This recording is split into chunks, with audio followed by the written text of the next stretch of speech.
आज हम देखेंगे the national symbols of Bharat.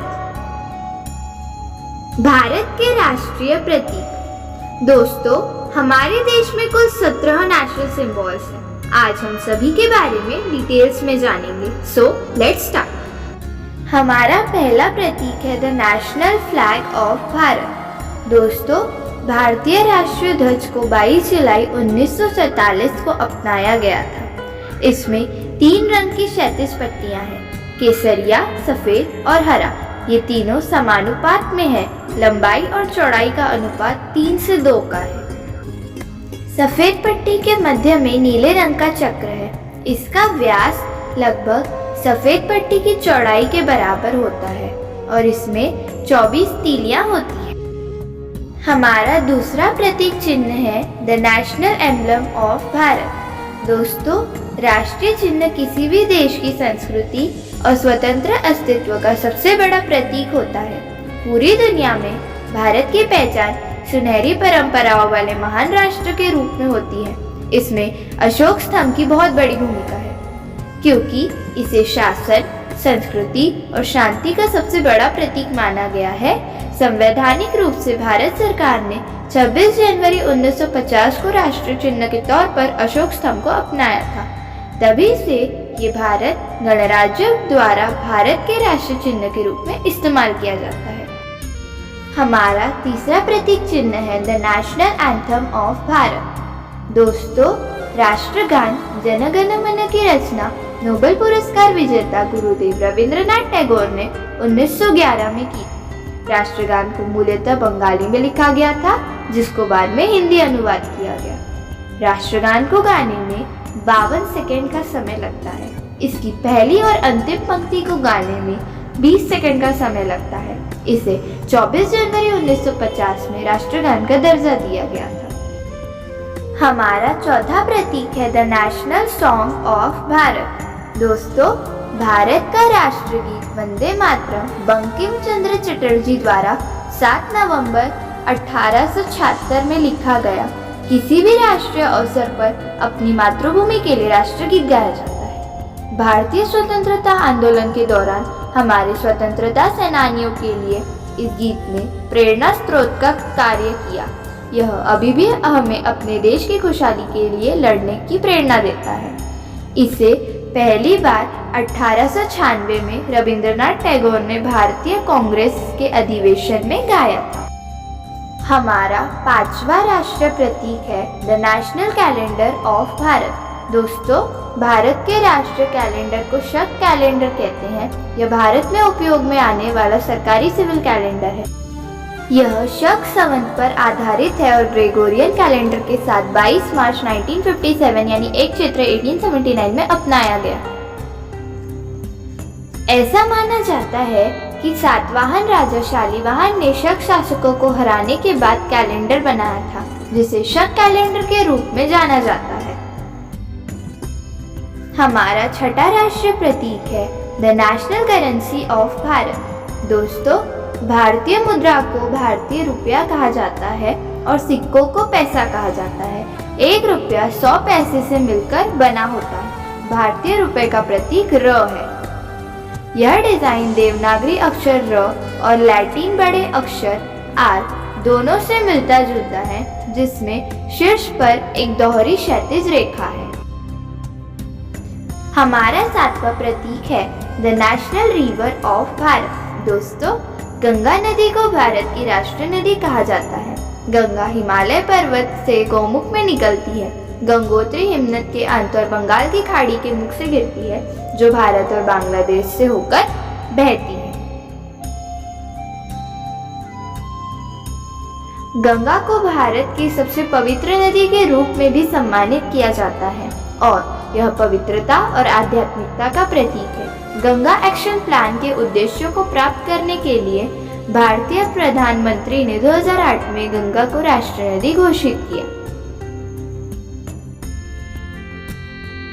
हमारा 8वां प्रतीक है the national aquatic animal of Bharat. दोस्तों, गंगा नदी की डॉल्फिन आधिकारिक तौर पर भारत की राष्ट्रीय जलीय पशु है। यह केवल मीठे पानी में रह सकती है। और वास्तव में अंधी होती है।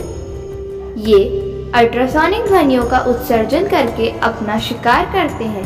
यह ध्वनि मछली और अन्य शिकार तक पहुंचकर वापस उन तक आती है, जिससे वे दिमाग में शिकार की छवि देखने में सक्षम हो जाते हैं। गंगा नदी के डॉल्फिन संपूर्ण नदी के स्वास्थ्य का एक विश्वसनीय संकेतक है। भारत सरकार ने 2009 में इसे राष्ट्रीय जलीय पशु घोषित किया था। हमारा 9वां प्रतीक है the national animal of Bharat. दोस्तों, बाघ 4 प्रकार की बड़ी बिल्ली शेर, बाघ, जैगुआर और तेंदुए में सबसे बड़ा होता है। रॉयल बंगाल टाइगर भारत में पाए जाने वाले 8 प्रकार के बाघों में से एक है। चपलता, सहन शक्ति और अदम्य शक्ति या बाघों में पाए जाने वाले कुछ विलक्षण प्रतिभाएं हैं। भारत में बाघों की घटती आबादी के कारण वर्ष 1973 में प्रोजेक्ट टाइगर की शुरुआत हुई और तभी से इस प्रोजेक्ट के तहत भारत सरकार ने रॉयल बंगाल टाइगर को राष्ट्रीय पशु घोषित किया। हमारा 10वां प्रतीक है the national heritage animal of Bharat. दोस्तों, हाथी पृथ्वी पर विचरण करने वाला सबसे विशालकाय स्तनधारी है। जंगलों के विनाश और मनुष्य द्वारा किए जा रहे शोषण के कारण हाथी अपने अस्तित्व से संघर्ष करते हैं। हाथी दांत के व्यापार व मांस के लिए इनका शिकार किया जाता है। हाथी को संरक्षण प्रदान करने के लिए ही भारत सरकार ने अक्टूबर 2010 को राष्ट्रीय विरासत पशु घोषित किया।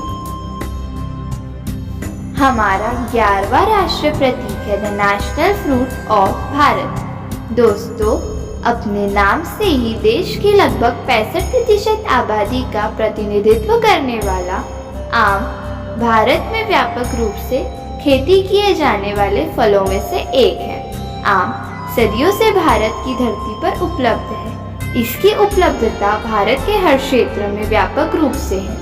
पूर्णतः स्वदेशी होने के साथ साथ यह पोषक मूल्यों से भरपूर होता है, इसलिए आम को फलों का राजा भी कहा जाता है। आम की इन्हीं उपलब्धियों के कारण भारत सरकार द्वारा 1950 में आम को राष्ट्रीय फल का दर्जा दिया गया।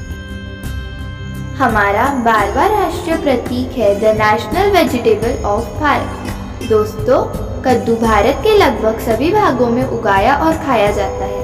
यह पोषक तत्वों की एक लंबी सूची प्रदान करता है। कद्दू में मुख्य रूप से बीटा कैरोटीन पाया जाता है, जिससे विटामिन ए मिलता है।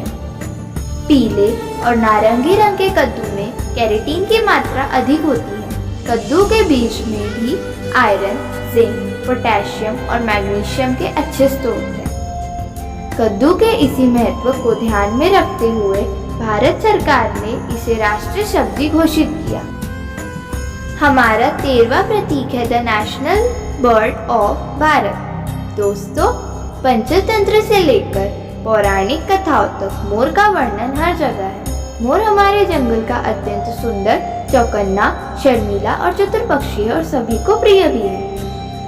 भारतीय परंपराओं में मोर के पारंपरिक, ऐतिहासिक और पौराणिक भागीदारी के कारण इसे जनवरी 1963 में राष्ट्रीय पक्षी का दर्जा दिया गया था।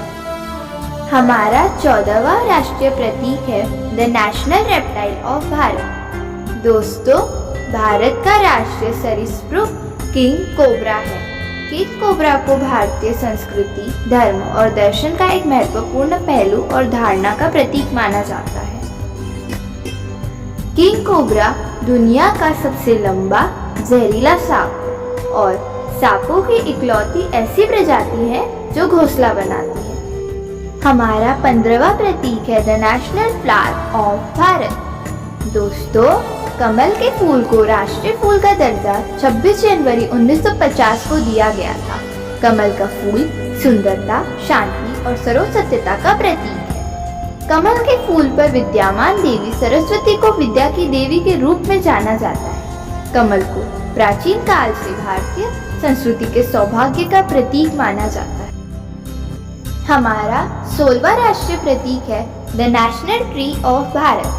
दोस्तों, बरगद का पेड़ विभिन्न प्रकार के पशु और पक्षियों को आश्रय देता है। विशाल संचरण और गहरी जड़ें बरगद के पेड़ को एक अलग ही पहचान देते हैं। यह वृक्ष अक्सर कल्पित कल्पवृक्ष भी कहलाता है। बरगद दीर्घायु से संबंधित मनोकामनाएं पूरी करने का एक प्रतीक भी है। इसमें महत्वपूर्ण औषधीय गुण भी पाए जाते हैं। बरगद के इन्हीं गुणों को मद्देनजर रखते हुए 1950 में भारत सरकार द्वारा इसकी उपयोगिता, विशालता और वैज्ञानिक महत्व के साथ साथ पौराणिक महत्व को ध्यान में रखते हुए राष्ट्रीय वृक्ष घोषित किया गया। हमारा 17वां प्रतीक है the national pledge of Bharat. दोस्तों, भारत हमारा देश है। हम सब भारतवासी भाई बहन हैं। हमें अपना देश प्राणों से भी प्यारा है। इसकी समृद्ध एवं विविध संस्कृति पर हमें गर्व है। हम सदा इसके सुयोग्य अधिकारी बनने का प्रयत्न करते रहेंगे। हम अपने माता पिता, शिक्षकों एवं गुरुजनों का सदा सम्मान करेंगे और प्रत्येक से विनम्र रहेंगे।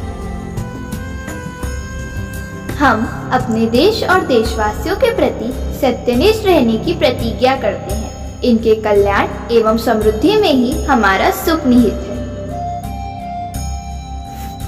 So friends, how do you find today's content? I hope आज का कंटेंट आपके ज्ञान में अवश्य ही वृद्धि करेगा। So, goodbye friends. Thanks for watching the video. Please like, share and subscribe our channel.